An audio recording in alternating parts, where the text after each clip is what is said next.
In today's video, we have lots to discuss, including the latest trade talk around the future of Trevor Zegras, an update on Patrik Laine. Could we see a deal between the Sabres and Flyers? Will we have clarity on Sidney Crosby's future in the very near future? Something imminent. We'll discuss that possibility. Plus, Big Val Nichushkin. Could he end up leaving the NHL once the suspension's over? We'll discuss that possibility. Plus, we have some other updates around the league involving the Columbus Blue Jackets, a signing in Ottawa, big news on a Sabres prospect, and more coming up next.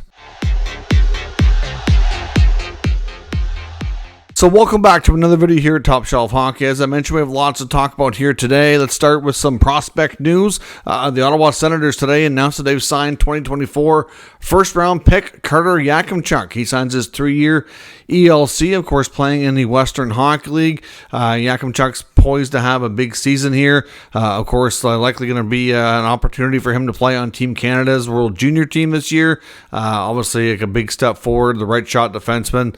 It's somebody that the Sens are really hoping will be a big part of their top four defense in the not too distant future. So he gets his 3-year ELC, and we also have some news on Sabres first round pick from the 2024 draft, Helenius. It looks like Helenius will be leaving Finland and making the jump to North America this fall. There was a little bit of uncertainty around where he was going to play next year, and it seems like North America is the answer. Of course, that'll depend on how things go at training camp. I wouldn't completely rule out the possibility that Helenius could even make the Sabres roster. You never know. We saw Zach Benson do this last year.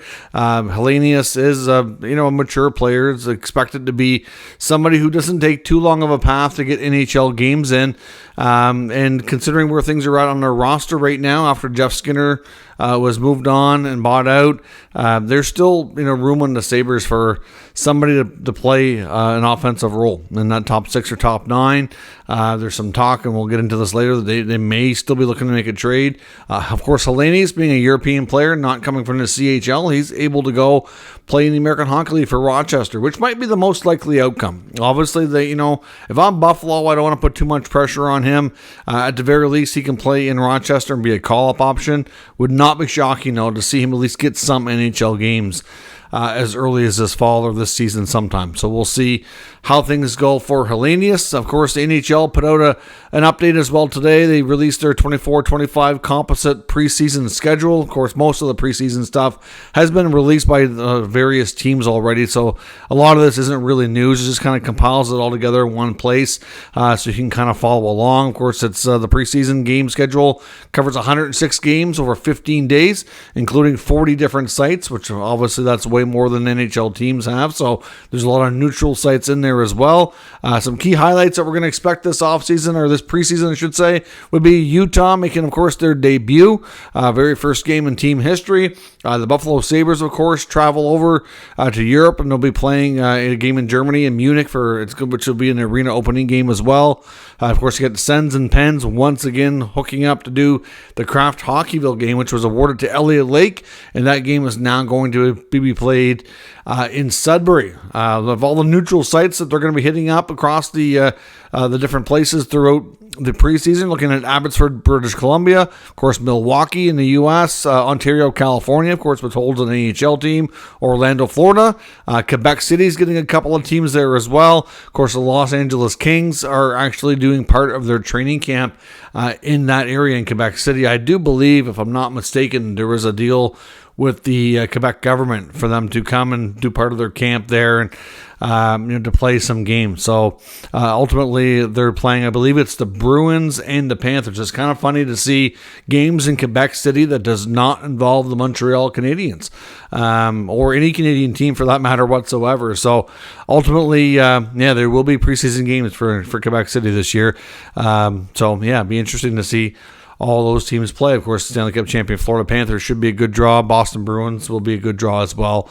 And the Kings obviously will be considered basically the home team, but not really in a sense, but interesting that's going down. Of course, we've all heard about all that stuff at various points in the last number of weeks and months. It's just kind of putting it all together in one unique place and releasing it together so you can kind of follow along and make plans to see what you're interested in, I guess. The Columbus Blue Jackets, we have a little bit of news there. We know, of course, that they're still putting together the new coaching staff under Dean Evison. We got word today through Aaron Portzline that longtime NHL veteran, multiple Stanley Cup champion, Mark Recchi, who's only coached in Columbus 1 year, is not going to be retained by the Jackets to be a part of Evison's staff.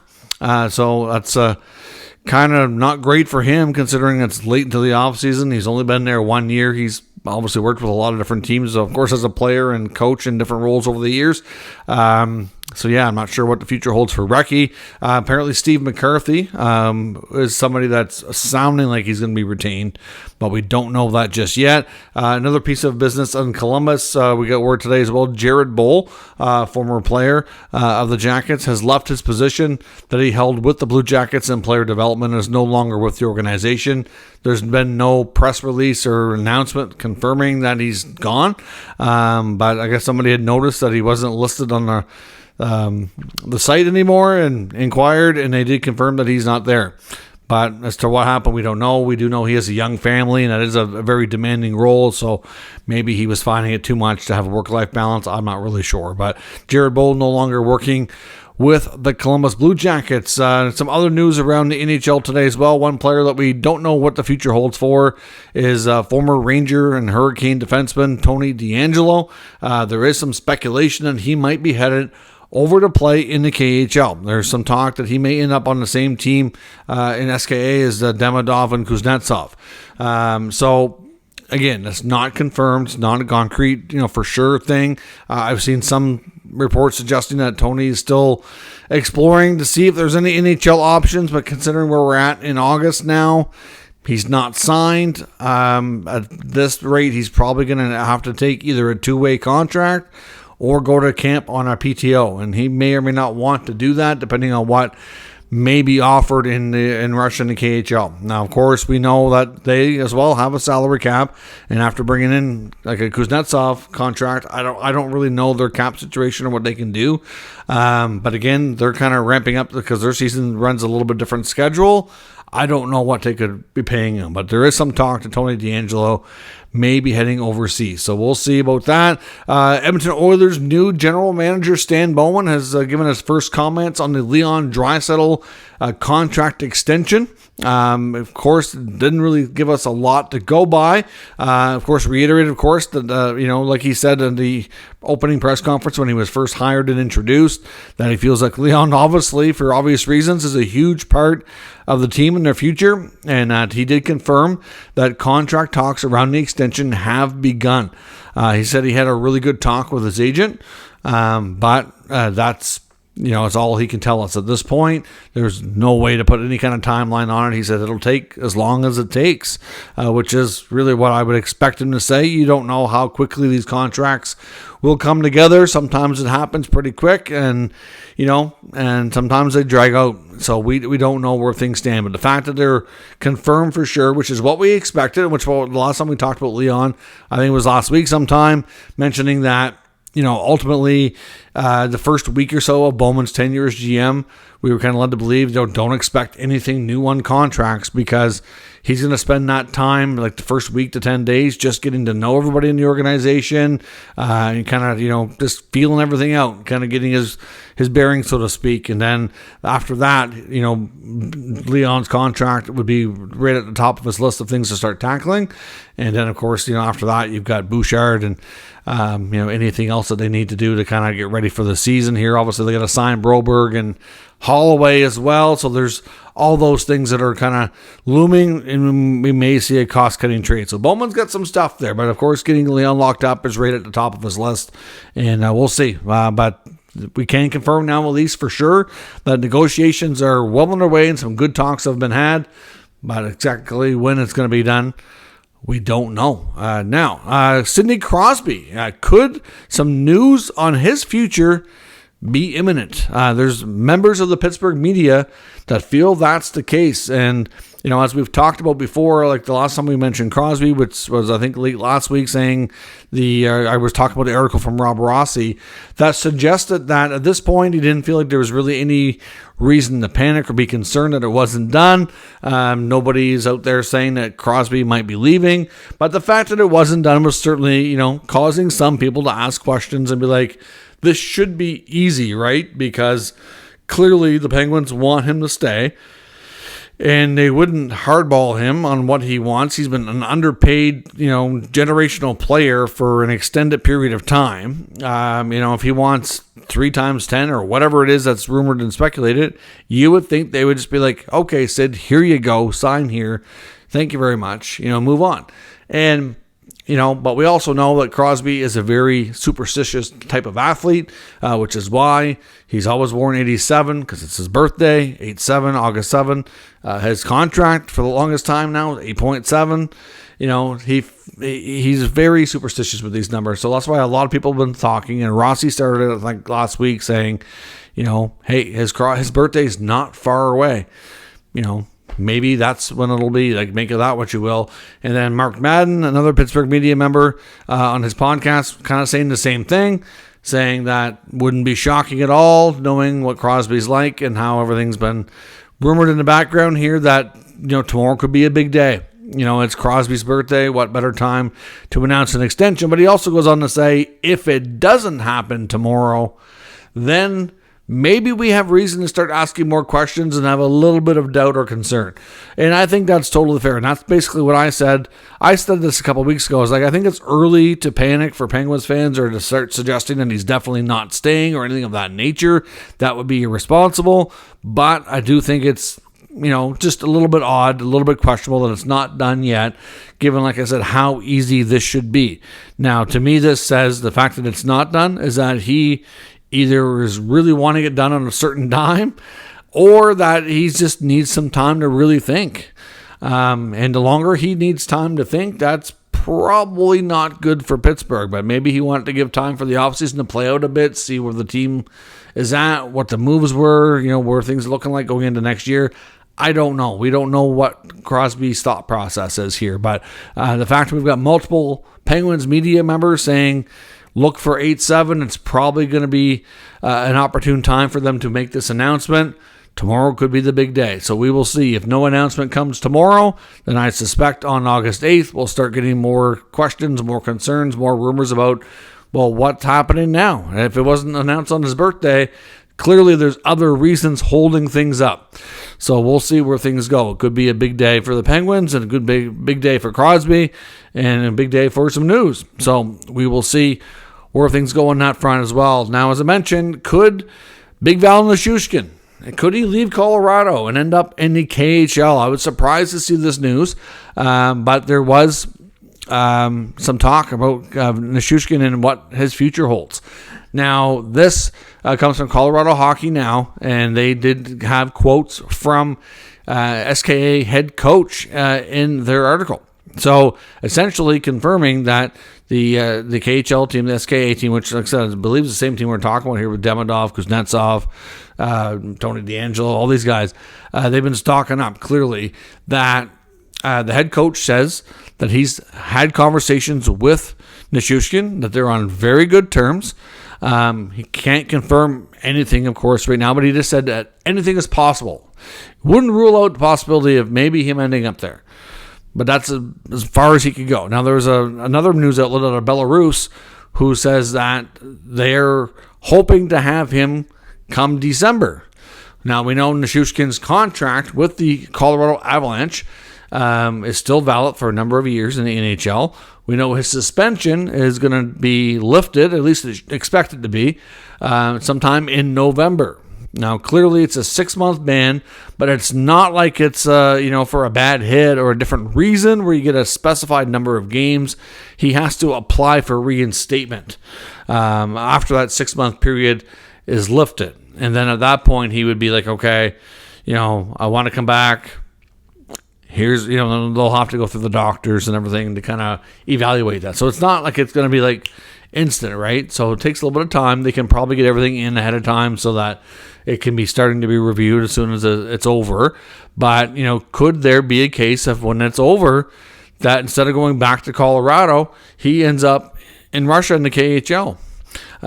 These outlets over there and the head coach, funny that was quoted, seems to think it's a real possibility. Now, for that to happen, he would have to terminate his contract with the Colorado Avalanche. That's a lot of money. I think there's like $30 million or something left on this deal. That's a lot of money. Now, there was talk if the Avalanche could terminate the contract on their side without his consent, and the answer to that is no, not while he's in this kind of program. Like, that's not something they can do. And even once he's healthy again, it's not really one of those conditions. Like, if they put him through unconditional waivers and they try to terminate the contract, I think he's got recourse, right? So I don't really see that happening, but there's been a lot of talk of whether or not he would be back. Maybe he needs a fresh start. Maybe it would be beneficial for everybody. We know from the team's perspective, it's going to be tough to have that trust and to have him there, that he can be relied upon and counted upon. Like he was one of their brothers and still is to some degree. I think there's a lot of love and caring for him in that room, but it's going to be tough to some extent for them to be able to count on him. It's going to take time to rebuild that. And by the time he comes into the season, they're already going to be in a big, fight for playoff spots and all that stuff. There's already going to be a lot on the go. Depending on how things are going for that, it's hard to say where things go, right? Because, ultimately, when it comes to this contract, if it's terminated, it's going to give them a lot of cap flexibility. So they, at this point, they'd have to make a trade because there's really nobody on the market that would come close to, fulfilling that role as a free agent. But, it's interesting. So we'll see what happens. If Val Nichushkin could do the same sort of thing as Kuznetsov. The only difference is Val has a lot more term and money left on his contract than Kuznetsov did. But that could be a big blow for the Avalanche. Obviously, not getting him back would hurt, but at the same time, it gives them lots of flexibility, and you have to wonder if it maybe the best thing for both sides. I don't really know. Time will tell, but that does seem like it's a real possibility. Some other talk around the NHL we're going to take a look at. We know Patrick Laine, of course, talked yesterday about the rumor about the 5-piece trade, which includes Laine, so 4 pieces coming from the Habs. Well, there's also, as I mentioned in that video, some talk about the Minnesota Wild, maybe wanting to talk to Laine, I guess if he's still on the market here in the near future, and Bill Guerin, that the GM would like to have a chance to be able to do that. We know that they would certainly like to benefit another top scorer in their lineup. The only problem is Minnesota has a way more complicated cap situation than Montreal does. So it would be tougher to do. They'd have to send a couple of pieces over to Columbus in return for Laine, but I've seen some reports today suggesting that they could offer a goaltender like Philip Gustafsson, because we know that long-term, Elvis Merzlikins likely moves on after this year. This is probably his last year in Columbus, and that they don't necessarily have a clear-cut answer for their goaltending moving forward. Gustafsson could be part of that solution there, which would allow Minnesota to bring up Jesper Wallstedt and have him more of a chance to play. Let him be kind of tutored by Fleury while he's finishing out his NHL career with a chance to take the net over the year after. So, again, it seems like Montreal is the favorite. Minnesota and Buffalo are the main other teams being mentioned out there right now. And obviously, like I said, some reports out there today that they could build a package around Philip Gustafsson, which might be intriguing to a guy like Don Waddell, who certainly has question marks on his goaltending situation for sure. Big update as well. I think it's a fairly big update on Trevor Zegras. New article in The Athletic from Rangers beat writer Arthur Staple, talking about, it was a mailbag article, looking at Zegras, and he says, to the best of his knowledge, he doesn't think the Rangers have ever had any interest in Zegras. Now, he said that he wouldn't have any doubt at all that Zegras would be interested in ending up there. Of course, based on where he grew up and everything, that he can see that being something he would want, but he's never seen or heard anything to suggest that he thinks the Rangers would like to acquire Trevor Zegras. So he feels we can kind of squash that rumor. Now, Zegras has been linked to a number of teams out there. The Ranger rumor really wasn't anything that, I've mentioned it here on the channel, but it's not one that's come up a lot or from a lot of, well-connected people. I've heard of it, but again, I know that shoulder check charity thing that he was doing this offseason, there were some Ranger players like Rempe and Kreider taking part, and I think they probably saw him kind of playing with them and interacting a bit, and that might have been what drove it too, right? Hard to say. I don't know, but for those of you that have, if you're a Ranger fan or a Ducks fan and you've heard that rumor, Arthur Staple feels that we can kind of squash that one. So we'll see. But other teams have been linked to Zegras too, and at this point, a lot of people think that he won't be a Duck for too long, but it's not really clear where he's going to end up at this point. The Sabres and Flyers, could we see a deal there? We kind of mentioned this a little bit the other day after the Buffalo Sabres. When I did their GM report card video back when I started that series here, just 2-3 days ago, talking about Peyton Krebs. Peyton Krebs is a player that I felt was likely going to be on the move. I don't really see a good spot for him in this lineup now. And the belief is that he's been somebody that the Sabres have been willing to move for some time. The latest updates I saw today indicate that Krebs is a player that's actually was on the Flyers' radar dating back to the end of last season when the deadline was approaching. We talked before about maybe Joel Farabee being a target for Buffalo. We know the Sabres really, really need a new top six forward to inject into that lineup, I think, to have a good chance to be as good or better as last year. And without that, I think it's going to be challenging. And obviously, Farabee is a guy that can score. He's making $5 million. There's been a lot of reports, nothing too recent, but around the trade deadline and the draft, that he was certainly available. So I don't think it would be a 1-for-1 deal if those two teams did indeed connect with a trade, but there could be a package there of interest based on Krebs and Farabee both being, interested parties that each team has kind of been looking at. So again, like I said, I don't know, that's definitely not a 1-for-1 deal, but they could be building blocks for a deal between those two teams. So we'll have to keep our eye on that as well. As I mentioned as well, I've seen more updates as well. Because we did mention Philip Tomasino in Nashville, maybe being another young player that could benefit from a fresh start after all the moves they made. It's kind of unclear where he fits in that lineup now. So again, more media suggesting that he's going to be a trade piece to watch as well. So lots to look forward to. I know we're still a ways out from the NHL training camps opening, but there's still some rumblings around the league that will hopefully get a few more moves before that actually gets started. Let me know your thoughts on all today's news and rumors down in the comments. We'll discuss further. If you're new to the channel, make sure you subscribe and stick around. We'll keep you up to date with the latest news, rumors, and analysis of all 32 NHL teams. Thanks for watching. I'll catch you next time.